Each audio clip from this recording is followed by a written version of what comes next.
السلام عليكم ورحمة الله وبركاته. أهلا بيكم بقناة منوعات نوجة. هنعمل مع بعض صينية مسقعة من اللي قلبك يحبها. إن كنت زهقتي من المسقعة التقليدية بتاعتنا، هنعمل مسقعة بمكونين 2 هتشرفك في العزومات، وبجد ولادك هيحبوها وهتعتمديها كل ما تيجي تعملي مسقعة. طريقة سهلة جدا وكمان صحية ومغذية. يلا نشوف عملناها ازاي، طلعت بالجمال ده والريحة ما اقولكيش، لازم تجربيها، بجد سهلة ومغذية. يلا نشوف عملناها ازاي غير المسقعة بتاعتنا التقليدية. بصي شكلها. هتجيبي ربع كيلو لحمة مفرومة وبصلتين، مقطعة بصلتين، وهتحطي كله على النار وتسيبيها. اللحمه لو مجمده زي اللي عندك دي، زي اللي انا جايباها دي من الفريزر، هتسيبيها تفك. وهنا برضو الصلصه حطيتها على النار وسبتها تفك. بتحطي حوالي 4 معالق 5 معالق صلصه، وهتجيبي معلقه من كل نوع، ملح وكركم وبابريكا وفلفل اسمر وكزبره وكمون، وهتنزليهم على اللحمه المفرومه وهتقلبي. ما تحطيش حاجة تاني، هو زي ما انا بقول كده بس. تمام. هنيجي بقى على الصلصة بتاعتنا، وهنا الصلصة هنحط عليها معلقة ملح واحدة ومعلقتين زيت. شفتي بقى، كل الصينية معمولة بمعلقتين 2 زيت يعتبر. وهتجيبي كيلو بتنجان من المدور ده، وهتقطعيها، تقطعي من فوق كده، تقطعيها من فوق، تيجي برضو من تحت وتقطعيها كده، وتبدأي تقطعيها هي بقى البتنجانة نفسها. وما تشيليش القشر ده عشان القشر ده مليان حديد ومغذي، وكمان هنشويها دلوقتي والقشر بتاعه هيبقى مفيد جدا، مش هيتعب معدتك خالص.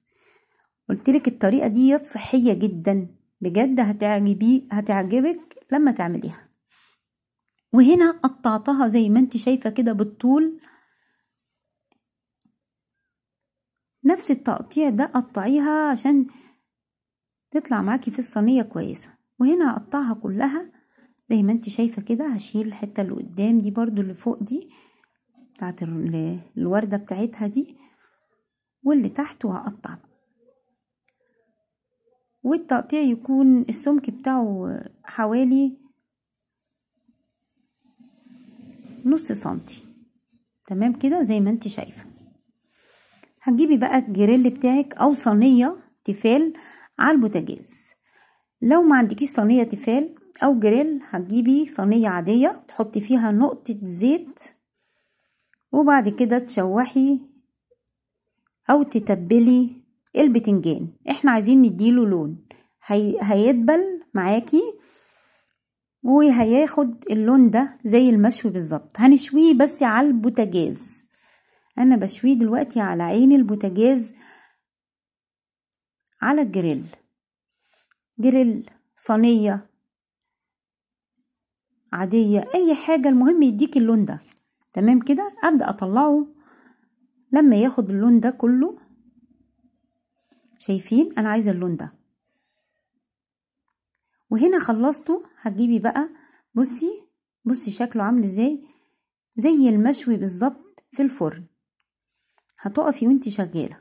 وهنا طبعا اللحمة المفرومة خلصت، والصلصة زي ما انتوا شايفين لونها احمر ليه وجميل كده، عشان انا عاملاها في فيديو على القناة، وسلقة معاها بنجر. هتجيبي الصينية بتاعتك وتدهنيها زيت، وتبدأي ترصي فيها البتنجان بتاعك. هترصي رصتين 2 عشان تداري الأرضية بتاعتها كلها. الطريقة ديت هتعمل معاكي صينيتين، انا عمل معايا صينيتين. هتجيبي نص كيلو، انا جايبه نص كيلو لحمه مفرومه و2 كيلو بتنجان. لو جبتي ربع كيلو لحمة مفرومة هتجيبي كيلو بتنجان. وكتري بقى البصل بقى وتأكلي ولادك حاجة مفيدة ومغذية. البصل بيتحط على اللحمة المفرومة على طول، ما بيتشوحش الأول، كله بيتحط مع بعضه ولوحدها وهي فيها أصلا دهون هتستوي منها فيها على طول. تمام كده. حطينا رصتين وبعدين حطينا كبشتين لحمة مفرومة وهنحط رصتين بتنجان. نجيب بقى الصلصة بتاعتنا بقى الحمرة بقى والحاجة كده ايه تفتح النفس بجد. بجد جربيها هتعجبك خالص، طعمها كان حلو قوي. بتعملي معاها رز بقى، تاكليها بعيش براحتك خالص. وهنا سيبيها تحطيها في الفرن على درجة حرارة 180 لمدة ربع ساعة وتطلعيها تطلع بالجمال ده. بصي شكلها عامل ازاي، حاجة تفتح النفس بصحيح، بجد هتعجبك. ما تنسيش الاشتراك في القناة وفعل الجرس عشان يوصلك كل جديد. ولو عجبك الفيديو اعملي لايك، بجد هيعجبك شكلها وطعمها.